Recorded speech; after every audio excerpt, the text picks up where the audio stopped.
morning, my dear students. In today's video session, we'll be learning from third unit, 10th chapter, Reserve Bank of India. For any service to be undertaken, the main important thing is that money. So if you take for human being, the brain, how the brain works, brain controls everything. How it works because of the nervous system. So the nervous system is the center for the brain and for all the human activities.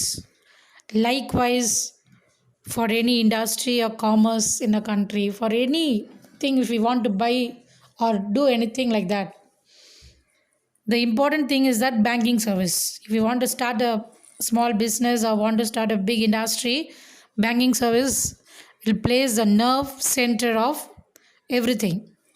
So it plays a vital role by providing money required for the regular functioning and development. For whatever, anything to be completed, anything we need, money plays an important role. The word bank, it normally refers to commercial banks, and then there are many types of banks rendering different types of services. And central bank is the most important among them. If you take any nation, they'll be having one central bank which plays a major role in the country because it will be owned by that government of the country. That means எந்த ஒரு nation எந்த ஒரு country எடுத்தாலும் அங்கே இருக்கிற எல்லா பேங்க்ஸும் வந்து ஒரு பேங்க் கண்ட்ரோல் பண்ணும். So that is called as apex பேங்க்னு சொல்லுவாங்க. ஹையஸ்ட் அத்தாரிட்டி வந்து ஒரு பேங்க்குக்கு மட்டும்தான் இருக்கும். அதை எந்த பேங்க்குன்னு பார்த்தோன்னா சென்ட்ரல் பேங்க்னு சொல்லுவாங்க. ஸோ சென்ட்ரல் பேங்க் எல்லா நாட்டிலையும் வந்து ஒரு சென்ட்ரல் பேங்க் இருக்கும் கண்டிப்பாக. இந்தியாவில் நம்ம வந்து சென்ட்ரல் பேங்க் எதை சொல்லுவோன்னா only reserve bank of India. Reserve bank of India வந்து நம்ம சென்ட்ரல் பேங்கை வந்து அந்த மாதிரி பேரில் சொல்லுவோம், reserve bank of India. Okay, so central banks are known by different names in different countries. Their functions also vary from country to country. Now we'll see how this bank's been developed. In India before 3500 years, so rudimentary banking. Rudimentary means very simple or basic banking activities where carried. So அப்போ அந்த காலத்துலேயே வந்து இருந்தது. 3500 years முன்னாடியே வந்து இந்த பேசிக் banking அப்படின்ற ஒரு சர்வீஸ் அப்போவே இருந்தது. இங்கே என்ன பண்ணுவாங்க அப்படின்னா interest earning and usually unreasonable interest were prevalent during the Vedic period. அந்த காலத்தில் பார்த்திங்கன்னா நார்மலான இன்ட்ரெஸ்ட்லாம் இருக்காது. Okay, even those people they doesn't know how to act. ரூல்ஸ்லாம் இப்போ எதுவுமே கிடையாது. அவங்க சொல்கிறது தான் எவ்வளோ இன்ட்ரெஸ்ட்டோ அதுதான் மக்களும் பே பண்ணி ஆகணும். Then in 2200 years before, that is in 8th century, the following concepts were in practice in Tamil Nadu. Only in state of Tamil Nadu, these were being practiced. And that is debit, credit, இதெல்லாம் அப்போ எப்படி சொல்லுவாங்கன்னா பற்று, வரவு. So that is given here in the book. And then செலவு, that is expenditure. லாபம், you all know it is profit. நஷ்டம், loss, which all collectively known as ஐந்தொகை. That is the trial balance. Now we'll see how the bank's been established.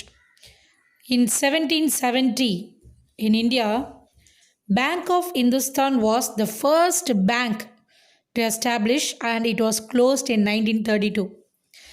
Then the General Bank of India was established in 1786 and that was also liquidated in 1791. Then Bank of Calcutta, Bank of Bombay. Then in 1881 witnessed the birth of Oudh Bank, which was later renamed into Punjab National Bank. That is in 1894. Next, origin of RBI. How this RBI was started. RBI was one of the earliest banking organization. It was started out in 20th century. 20th century, we know that before independence. Okay, it was a time when India was under British rule. So before India got independence, RBI was formed. It was set up under the recommendations of Hilton Young Commission. So they are the policy makers of Indian economy. Okay, they'll be looking after the economic growth of India. The idea to start a central bank to look after Indians' economic affair. So இந்திய நாட்டோட பொருளாதார வளர்ச்சிக்காகவே என்ன பண்ணாங்கன்னா they started this central bank. இந்த central bank தான் it is named as RBI. நம்ம ஊரில் வந்து சென்ட்ரல் பேங்க் எதுனா RBI. Already I told you. So This RBI Act was passed in 1934ல வந்து அவங்க இந்த ஆக்ட் பாஸ் பண்ணாங்க. பட் எப்போ ஸ்டார்ட் பண்ணாங்க அப்படின்னு பார்த்தா it was established only on 1st April 1935. அப்போ தான் வந்து இதோட ஆப்ரேஷன்ஸ் அவங்க தி started to கமென்ஸ். Then organizational structure of RBI. So the head office of RBI is in Mumbai. This central office has 33 departments in 2017.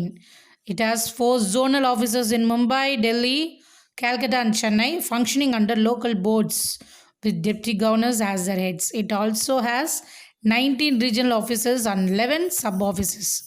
So we already know that RBI is governed by a central board of directors. So இதில் இருக்க முக்கியமான இது என்ன பார்த்தோன்னா the 21 member board appointed by the government of India. So யாரெல்லாம் அந்த 21 members அப்படின்னு பார்த்தோன்னா first that is one governor. So currently Mr. Shaktikanta Das from December 12, 2018 to till date is the governor of RBI. Then with 4 deputy governors appointed for a period of 4 years. இவங்க 4 பேருமே வந்து deputy governors for 4 years they'll be here.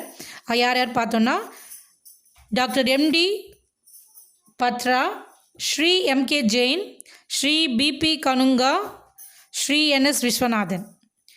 Then 10 directors from various fields, வேறு துறைகள்லேருந்து 10 directors appoint பண்ணியிருப்பாங்க. தென் 2 government officials.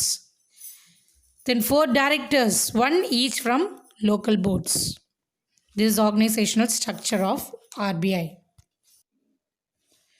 Okay students, I think you all understood how this RBI has started. Then the historical development of banks in India, origin of RBI, organizational structure of RBI.